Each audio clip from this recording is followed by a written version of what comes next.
Hello students, कैसे हैं आप। मेरे चैनल विधि सारथी में आपका स्वागत है। इस वीडियो में हम देखेंगे ये वीडियो जो अनुच्छेद 21 पर बनी थी, भाग 1, ये भाग 2 है।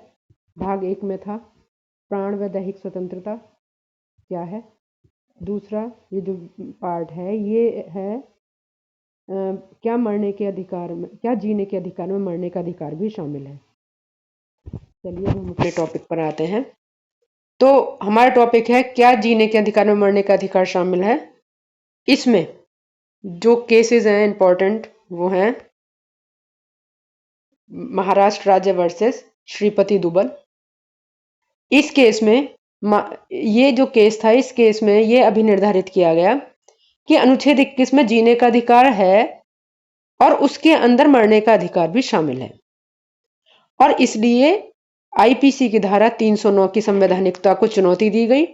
और उन्होंने कहा क्योंकि यह आईपीसी की धारा 309 जो आत्महत्या के प्रयास को दंडित घोषित करती है, यह अनुच्छेद 21 का उल्लंघन करती है और अवैध है। और क्योंकि मरने की इच्छा एक अस्वाभाविक इच्छा है, यह केवल असाधारण और विलक्षण परिस्थितियों में उत्पन्न होती है। व्यक्ति का जीना जब भार बन जाता है तो वो मरने की इच्छा करता है। तो इस मामले में यह भी निर्धारित किया गया कि वह व्यक्ति दोषी नहीं है जो आत्महत्या का प्रयास कर रहा था। इसमें उन्होंने कहा कि उसके पास कोई विकल्प नहीं था, इसलिए उसने यह अधिकार का प्रयोग किया और यह अधिकार उसे अनुच्छेद 21 में मिला है, यानी कि जीने के अधिकार में मरने का अधिकार शामिल है। इसके बाद जो दूसरा केस आता है वो आता है पी रत्नम वर्सेस भारत संघ। ये माननीय उच्चतम न्यायालय के समक्ष केस है और इसमें उन्होंने कहा, अभी निर्धारित किया कि जीने के अधिकार के अंतर्गत मरने का अधिकार शामिल है। अतः आईपीसी की धारा 309 जिसके अंतर्गत आत्महत्या का प्रयास जो करना होता है ना, वो दंडनीय घोषित है और वो असंवैधानिक है, अवैध है। क्योंकि न्यायालय ने कहा कि भारतीय दंड संहिता में जो ये बंद किया गया है न्याय के विरुद्ध है।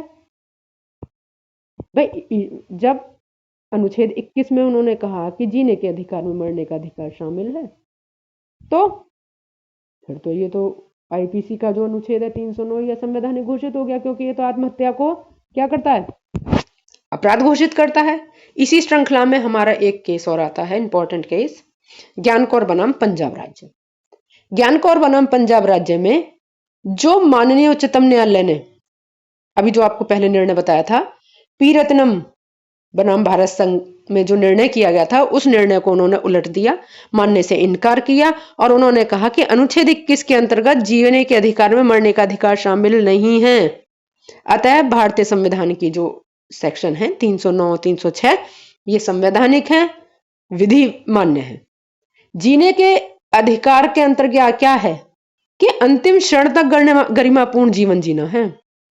जीना और मरना, मृत्यु का अधिकार और जीवन का अधिकार दोनों एक दूसरे के विपरीत हैं।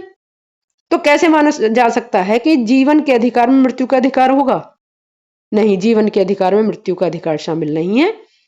और जो अनुच्छेद 21 देता है वो गरिमा में पूर्ण जीवन देता है, और वो जीवन मीन्स पूरा जीवन, इसमें मरने की, मृत्यु की कोई भी बात नहीं है, उसकी कोई स्वतंत्रता नहीं है।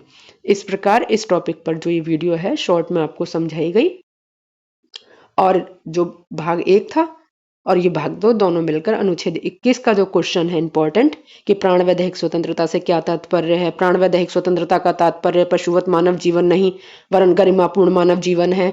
क्या अनुच्छेद 21 में जो गरिमापूर्ण मानव जीवन का अधिकार है उसमें मरने का अधिकार शामिल है? ये सारा क्वेश्चन आपके दोनों जो पार्ट है अनुच्छेद 21 पर कवर करते हैं।